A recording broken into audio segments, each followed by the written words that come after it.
Hello, my name is Ugnius, I'm a pianist educator, and welcome to today's tutorial for the ABRSM's Grade 6 piano pieces for 2023 to 2024. Now, in today's video, we'll look at B1, Honey, by the composer named Robert Nathaniel Dett.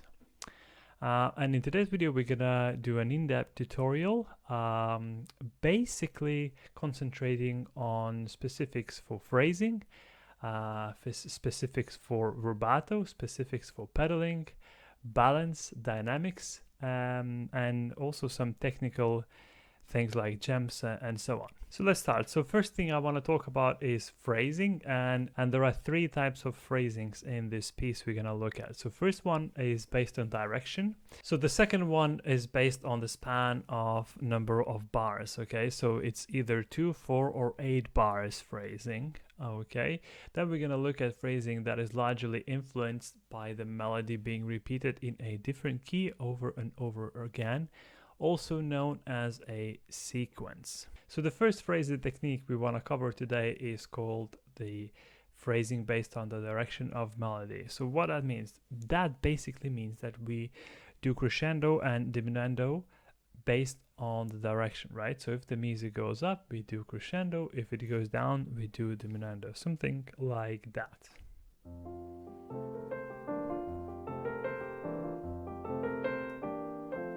Right? So it's basically climbing up and then climbing down. So if I didn't use any pedal or nothing, I'll just play right hand for you. You'll notice that straight away. So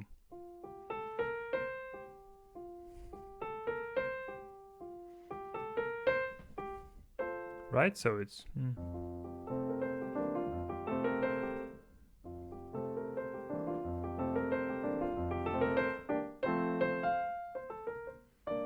something like that. Okay, so this sort of phrasing we can use throughout the whole piece, and it's very, very useful because that creates very flowy style. Okay, it gives some liveliness to the music. Now, this piece being humoresque, as in the title, that means it should sound more humorous. Okay, so I think that's where this type of phrasing will help you. It will give the music a little bit more of unpredictability. So let me just play you a little chunk of this piece based on this sort of phrasing. So we start quiet and then we do crescendo. Then again, and again. Now music goes up, down, and then up. Something like that. Okay, and then it's going in a different key, but we use the same sort of principle.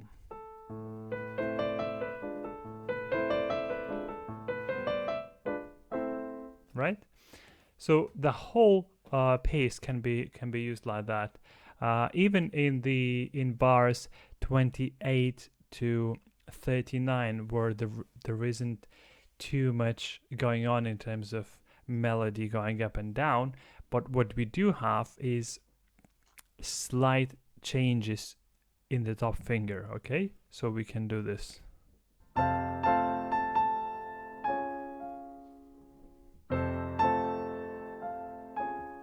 Right, so we notice how the music goes from A, which is quite high in there, to A flat, which is lower, right? So that sort of thing. Now in bars 33 to 34, we can do the opposite. So we can go, because the music goes up, right? And also there's a very clear changes in harmony. This is quite bright and happy, and then suddenly like that. So basically that's the first type of phrasing, and you want to use that sort of phrasing throughout the whole piece actually. That will give a little bit of liveliness, as I said. Now the second type of phrasing is based on numbers of bars, so that's 2, 4, or 8, right? And what that means we are looking for the cadences. Okay, we are looking for the cadences or some sort of a harmonical chord sequence that helps us to hear and understand that this is sort of the end of a phrase, right? So that usually happens either over the 2, 4, or 8 bars. As we know, there are 2 different types of cadences in grade 6 ABRSM exams, and those are perfect or imperfect. So the perfect cadence always sounds finished, almost like it's closing down, you know, something like that, right? And so the perfect cadence is pretty much the same as a full stop in a, you know, at the end of a sentence when we are talking. So let me play you first 20 bars of this piece, and I'll point out the cadences for you, right? So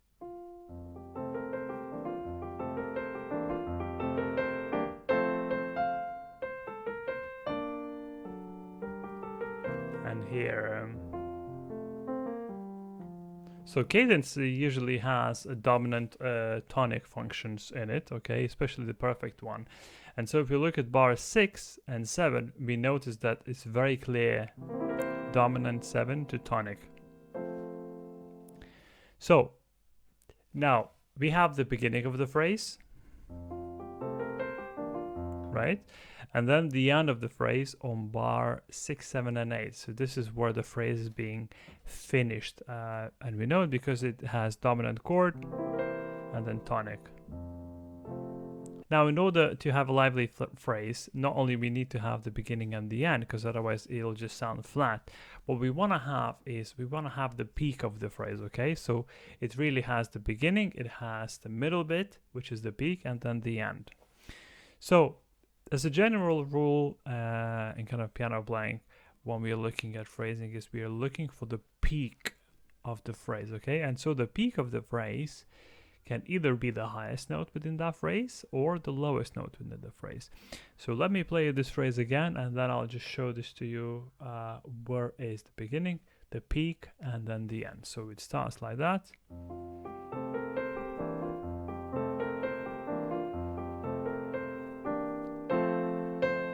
Here is the peak, and then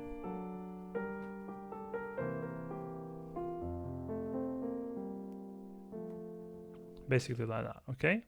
Now we do have the same thing going on later. That spans from bar 9 all the way to bar 16. So 9 to bar 16. So let's have a look. It starts again here.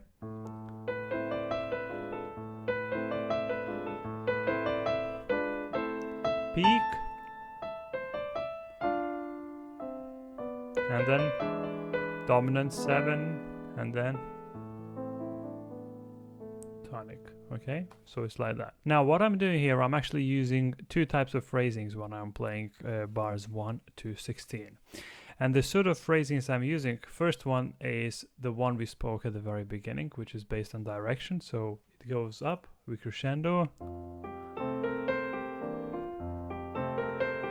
And this sort of phrasing, I think about it for every single bar.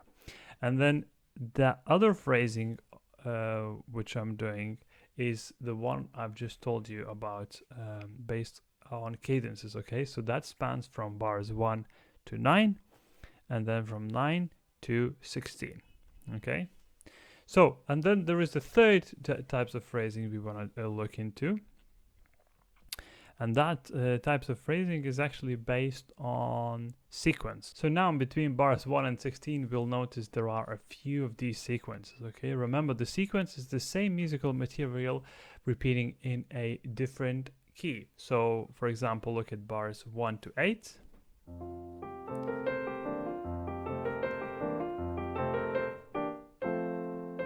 Okay, and then from bars 9 to 16, another thing.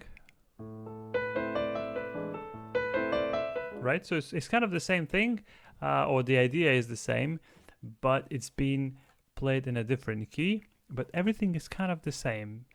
So what am I trying to say here? I'm trying to say that we can take the first idea, which was bars 1 to 9, and apply the same idea to bars 9 to 16 and play it entirely the same. Maybe a little bit louder, maybe a little bit quieter, but you can decide on that one. Okay, so the next thing I want to talk about is rubato, and let me just explain you what rubato is. So rubato is basically taking time and giving time, okay? So if you take time, you want to give the time back, okay? So the more time you take, the more time you give back. In other words, the more you slow down, the more you have to speed up later, and that is done within the phrase, okay? So for example, if I play this little phrase bar 1, bars 1 to 4, I will start a normal tempo, and then as we accumulate the phrase, we want to push that phrase, and then towards the end of the phrase, we want to give the time back. So in other words, we start normal tempo, we push tempo a little bit harder, so we make a little bit quicker, we play it faster, and then we come back to the normal tempo again. So this is what rubato is. It's basically averaging down. There are a few types of rubatos we have in music. So one is based on phrasing, and then the other one is the written out rubato. So the written out rubato is the one that's dominating this particular piece, okay? And it's written out by using things like pauses, ritenutos, rallentandos, and so on, right? So in this particular piece, we have quite a few pauses actually. So one is 4 on bar 4, then we have bar 12, we have bar 20, bar 24, then we have another one on bar 41, 43, and then on the bar lines between bars 41, 42 and 43, 44, okay? So as a general rule, the pauses, what's happening with them pauses is you can't just stop on that pause and wait for whatever, okay? You want to make that pause mathematically correct, okay? So for example, the best idea to do is to just add 2 or 4 or 6 or 8 extra beats on top of the note that the pause is written on. So for example, if you look at bar 4, okay, the pause is written on the semi-quaver note, okay? So what you want to do is you probably want to count 2 or 4 or 6 or 8 extra semi-quavers. I would suggest to count 2 or 4, not much more than that. So 2, 3, 4, 5, 6, 7, 8, 9, 10, okay? And that's perfectly reasonable. Just wait on that note for 2 extra semi-quaver beats. We then do the same thing in bar 12, okay? So again, the pause is on top of the A, and that's a semi-quaver, and that's a semi-quaver. So what you want to do is you probably just want to add or count 2 extra semi-quavers or maybe 4 extra semi-quavers, but you really don't want to do more than that. So 1, 2, 3, 4, 5, 6, 7, 8, 9, 10. Perfectly reasonable. Okay. Now we have a few more pauses that is in bars 20 and 24. So let's have a look in bar 20, okay? So actually this entire bar has a lot of pauses. So we have pause here on first beat, then here, and then here. So I think each of these notes you want to count 2 extra more. So that's 1, 2, 1, 2, 1, 2, 3, 4. And I'm counting quavers here. So that's a quaver, so I add 2 more, 1, 2. That's a quaver, I add 2 more, 1, 2. And that's a crotchet, but that has 2 quavers, so I add 4 quavers in total. Okay, so that's 1, 2, 3, 4, or 2 crotchets. Okay, so let's have a look what it would sound like if I played this bar 20 in context. Okay, so I'll start on bar 17.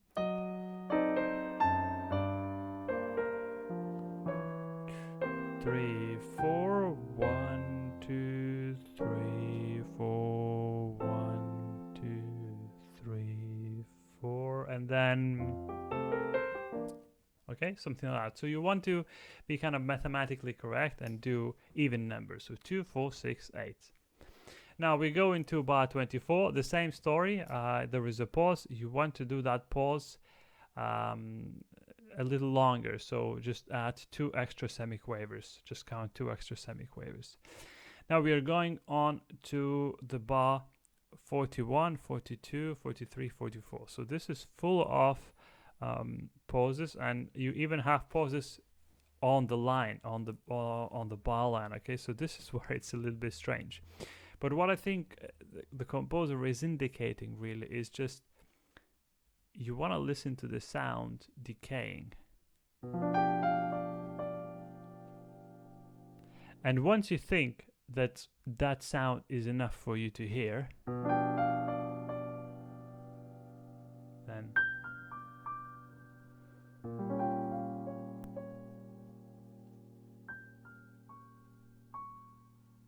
so this is one way of doing it.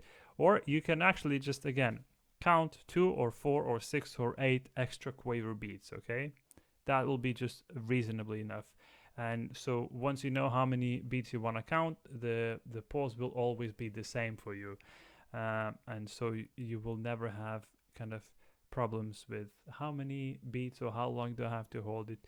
You decide how many beats you want to hold it for and just count the amount of beats when you're playing those pauses, something like that. I'll play from bar 39.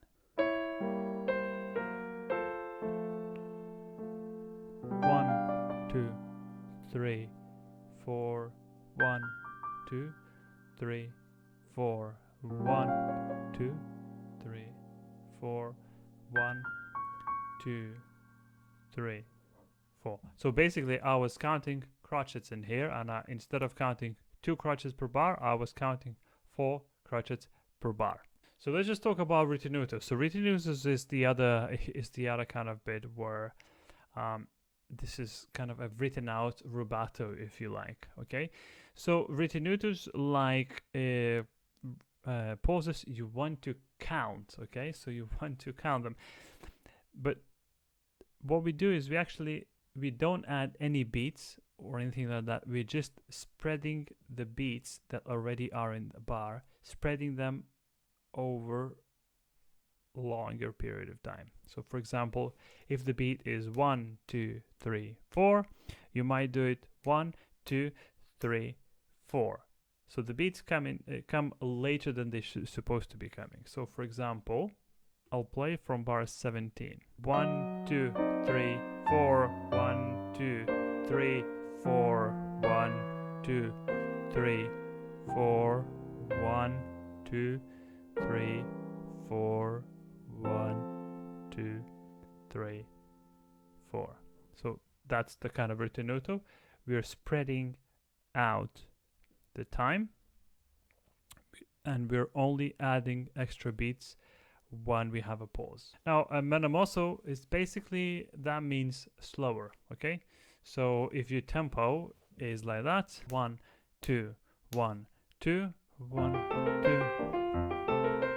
Okay, then menamoso, you could probably think quarter of the tempo. So 1, 2, 1, 2, 1, 2. So let's see. So this is from the beginning. 1, 2, 1, 2, 1, 2, 1, 2, 1, 2, 1, like that basically. Okay, so now that the rubato is out of the way, we can move on to pedaling. So as I mentioned in the main video on YouTube, where I did my little overview kind of tutorial, pedaling is marked down. Okay, so that's perfect. The editor or the composer wrote down the pedal for us. Now the problem is writing down the pedal is you never know how much to press or how much to release, right? So we might just need to press halfway down. We might be okay by pressing quarter way down, or maybe sometimes full. It depends on the piece. There are two kind of things I want to talk about. So first one is the halfway pedal. So half pedal is one of the most popular pedals we use in piano playing because we have much greater control. Okay, so how to find half pedal is basically repeat your note and then press pedal slowly until you start hearing a little bit of sustained sound, tiny bit of that sustained. Okay, so what happens here is this is our bite point, and if we go a little bit up, there is no pedal catching the note. If we go a bit down, there is a bit of pedal going on. So I'd say use half pedal for this piece. Whenever it says to pedal, just use half pedal. Just from the bite point, press a little bit down to catch the notes. Then when you need to change the pedal, it's just a matter of releasing a few millimeters up in order to change that pedal. So this is much more efficient than just doing full pedal down or full pedal up like most students do, right? So this is one way of pedaling, and you can apply the same pedaling technique to the whole piece. So half pedal, and then we go.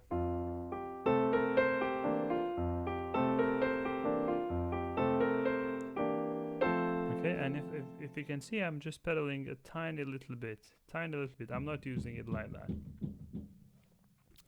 So now that the pedal is out of the way, we can talk about the technical stuff in this piece, okay? And it's quite a few things in here. So first one is the jams in the left hand. So basically, you will need to practice the left hand separately, I think, in order to get them jams correctly. So all that here. Right? And this one. And then all this.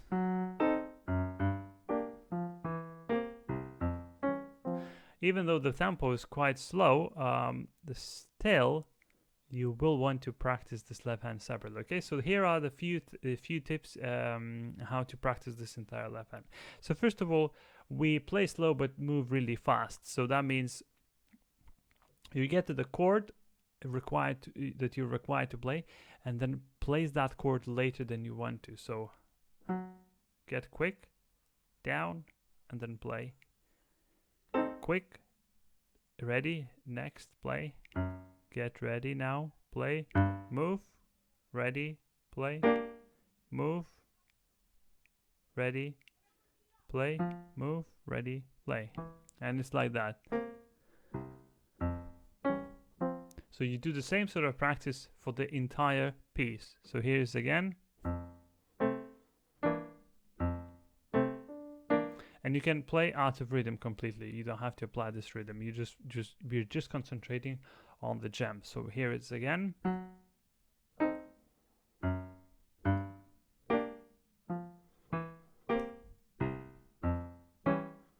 Like that. Okay. And the same we do in bars 29 to 35. So it's like this.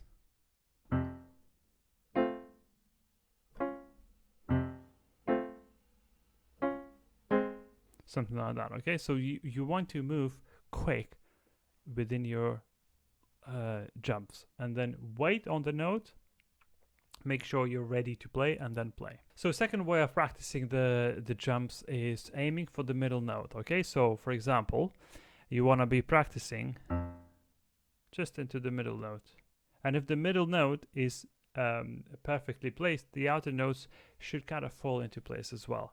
Maybe if the span is too difficult, then it won't happen, but in smaller chords like this or that, this is in bars 17 and 18 and 19, you will notice that is absolutely doable. So I'll just show this to you. I'm aiming for the middle note, and outer notes sit in place. Now I'm aiming for this D here. Yeah, and then the outer notes in place. Now I'm aiming for this C here, so you see? Now I'm aiming for the G.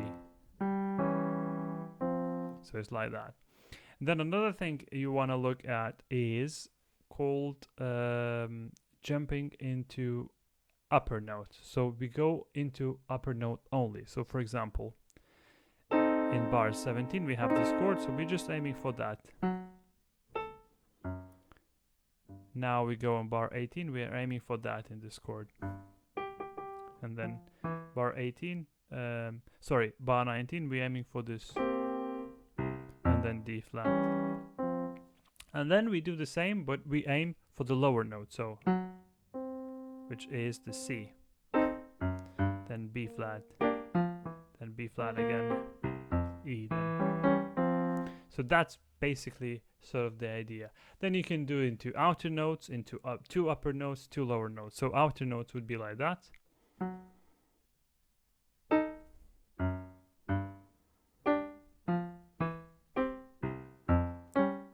Yeah, and then the two lower notes would be.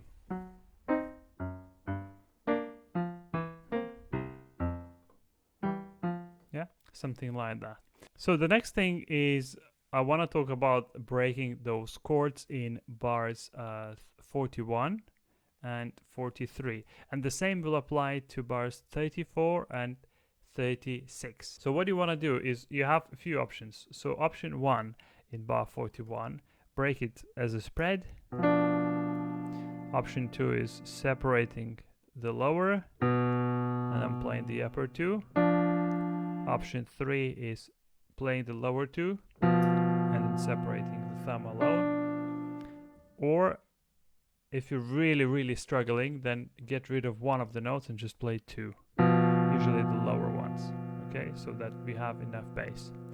Now, how to put it together with the right hand. So what you can do is you can play each spread note together with the right hand semiquaver. So that's,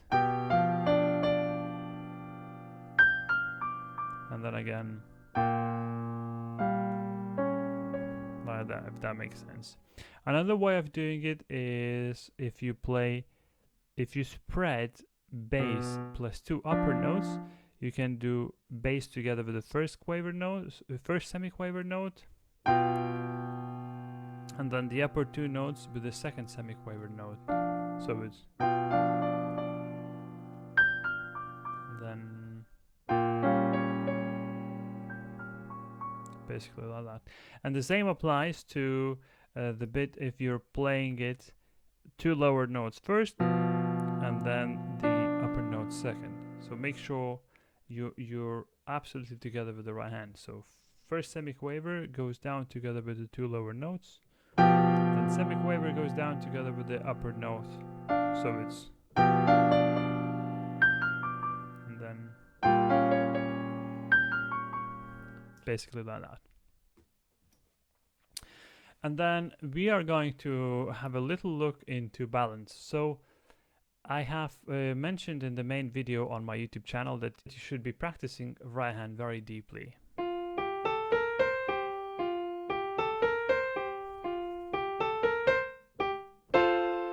Okay, so that's sort of an idea. Now, what's happening is you can and you should practice hands together, but pretend to play the lower hand, so left hand. Pretend to play it physically, press the key, but don't make sound, and only play the right hand very deep in the keyboard. So that's like this.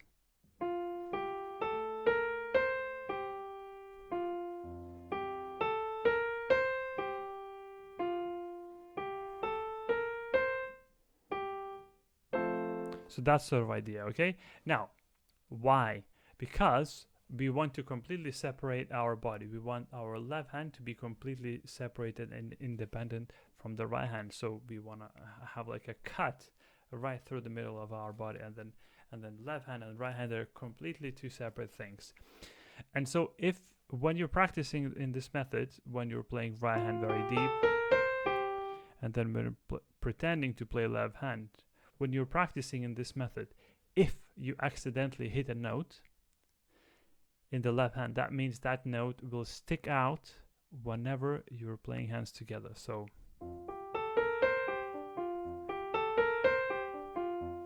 as you can hear, I keep on hitting that F and then D. So those two notes are a little bit too loud in general. That's what it means. Yeah, so that's it for today's video. I hope you found this useful and you enjoyed this video. I hope things did come across the way they should have, especially about my rubato explanation. And just remember a few things. When we do the phrasing, you want to think about the melody going up or down. And when we think about phrasing within 2, 4, 6, or 8 bar span, just think about where your beginning of the phrase is, where the cadence is at the end of the phrase, and where is the peak of the phrase. Okay, so that is usually the lowest or the highest note. Okay, so I hope you enjoyed this, and if you have any questions, do email me or do leave your comments down below in the comment section below. As for now, that'll be it, and I'll see you in the next one.